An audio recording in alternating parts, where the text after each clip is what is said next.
56ನೇ ಪ್ರಶ್ನೆ ಬಿಡಿಸೋದಾತ video on ಮಾಡ್ರಿ. ಅವೇನು ಸರಳ ಅದ. ವಿಡಿಯೋ ಆನ್ ಮಾಡಿದರೆ ಓಕೆ.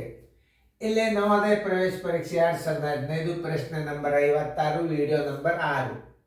70 ಹಾಗೂ 80ರ ಮಧ್ಯದ ಎಲ್ಲ ಅವಿಭಾಜ್ಯ ಸಂಖ್ಯೆಗಳ ಮತ್ತು ಮಧ್ಯದ ಅಂದರೆ ಪ್ರಾರಂಭದಾಗ ಸಹಿತ. ಈಗ ನೋಡ್ರಿ, ಈಗ ನೀವು ತಕ್ಕೋರಿ 70 ಏನಿದು, ಇದು ಅವಿಭಾಜ್ಯ ಸಂಖ್ಯೆ ಅಲ್ಲ. ಇದು ನೀವು ತಿಳ್ಕೊಬೇಕು. ಯಾಕಂದ್ರೆ ಇದು ಆಕಸ್ಮಿಕ ಅವಿಭಾಜ್ಯ ಸಂಖ್ಯೆ ಇದ್ದರೆ ಇದನ್ನು ನೀವು ಬಿಡಬೇಕಾಗ್ತದೆ. ಪ್ರಶ್ನೆಯನ್ನು ಸರಿಯಾಗಿ ಅರ್ಥ ಮಾಡ್ಕೋಬೇಕು ನೀವು. ಯಾಕಂದ್ರೆ ಶುರುವಾತಿಗೆ ನಿಮಗೆ ಅವಿಭಾಜ್ಯ ಸಂಖ್ಯೆನೇ ಬಂದಿತ್ತಂದ್ರೆ ಅದನ್ನು ಬಿಡಬೇಕಾಗ್ತದೆ. ಯಾಕಂದ್ರೆ 70 ಹಾಗೂ 80ರ ಮಧ್ಯದ ಅಂದ ನಾವು, ನಿಮಗೇನೋ ಇದು ಅವಿಭಾಜ್ಯ ಸಂಖ್ಯೆ ಬಂದಿಲ್ಲ. ಇದನ್ನು ತೆಗೀರಿ.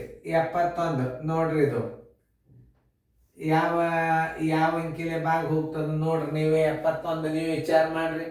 ಇದೇ ಪ್ರಾರಂಭದಾಗಿತ್ತಂದ್ರೆ ಇದನ್ನು ಬಿಡಬೇಕಾಗ್ತೈತಿ. ಯಾಕೆ ಮಧ್ಯ ಅಂದ ನಾವು, ಮಧ್ಯದ ಅಂದಂದ್ರೆ 70 ಬಂದದ ಮೊದಲು, ಅದನ್ನು ತೆಗೀರಿ. 71 ಅವಿಭಾಜ್ಯ ಸಂಖ್ಯೆ. 72 ಅವಿಭಾಜ್ಯ ಸಂಖ್ಯೆ ಅಂದ್ರೆ ಏನು? ಒಂದು ಹಾಗೂ ಅದೇ ಸಂಖ್ಯೆಯನ್ನು ಬಿಟ್ಟು ಬೇರೊಂದು ಸಂಖ್ಯೆಯಿಂದ ಭಾಗಿಸಲ್ಪಡದ ಸಂಖ್ಯೆಗಳಿಗೆ ಅವಿಭಾಜ್ಯ ಸಂಖ್ಯೆಗಳು ಅಂತಾರೆ. ಇದು ಮೂರನೇ ಸಲ ಯಾವ ಅಂಕಿಲೇನೂ ಭಾಗ ಹೋಗೋದಿಲ್ಲ. ಯಾವುದು ಮೂರನೇ ಸಲ ಭಾಗ ಹೋಗುವುದಿಲ್ಲವೋ ಆ ಸಂಖ್ಯೆಯನ್ನು ಅವಿಭಾಜ್ಯ ಸಂಖ್ಯೆ ಎಂದು ತಿಳಿದುಕೊಳ್ಳಬೇಕು. ಮಧ್ಯದ ಅಂದಾಗ ಭಾಳ ಹುಷಾರಲ್ಲಿರಬೇಕು. ಪ್ರಾರಂಭದಾಗಿಲ್ಲೇ ಇದು ಪ್ರಾರಂಭದ 71ರಿಂದ 80 ಅಂದಿದ್ದು 71 ನೀವು ಬಿಡಬೇಕಾಗ್ತಿತ್ತು. ಯಾಕಂದ್ರೆ ಮಧ್ಯದ ಮಧ್ಯದಾಗ ಅಂದಾಗ ಇದು ಮಧ್ಯ ಬಂದದ, ಇದು ಇಲ್ಲ, ತೆಗೀರಿ. ಇದನ್ನ 2 ತೆಗೀರಿ. 73 ಯಾವ ಮಗ್ಗಿ ಒಳಗೆ ಎಣಿಸ್ತೀರಿ? ಎಣಿಸ್ರಿ ನೀವು 73. ನೀವೇ 73 ಎಲ್ಲರೂ ನಿಮ್ಮ ಮಗ್ಗಿ ಒಳಗೆ ಬರ್ತದ? 73 ಇಲ್ಲಲ್ಲ, ಹಂಗಾರೆ ಇದು ಅವಿಭಾಜ್ಯ ಸಂಖ್ಯೆ ಹೌದು. 74 2ರಲ್ಲೇ, 75 5ರಲ್ಲೇ, 76 2ರಲ್ಲೇ, 77 7ರಲ್ಲೇ, 78 2ರಲ್ಲೇ, 79 ಯಾವ ಮಗ್ಗಿಯಾಗ ಅಂತೀರಿ ನೋಡ್ರಿ. 79 ನೀವೇ ನೋಡ್ರಿ. ಅಂದಾಗ ಎಷ್ಟು ಅವಿಭಾಜ್ಯ ಸಂಖ್ಯೆಗಳಾದವು? 1 2 3 ಸಿಕ್ಕು. ಇವುಗಳ ಮೊತ್ತ ಕೇಳ್ಯಾನ ಎಷ್ಟು ಅಂತ ಕೇಳಿದ್ರೆ 1 2 3 ಅಂತ ಹಾಕಿರಿ ಉತ್ತರ.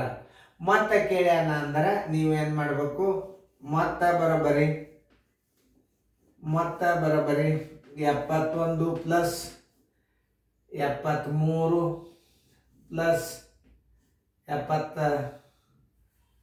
79 ಎಷ್ಟಾಗ್ತದೆ ನೋಡ್ರಿ.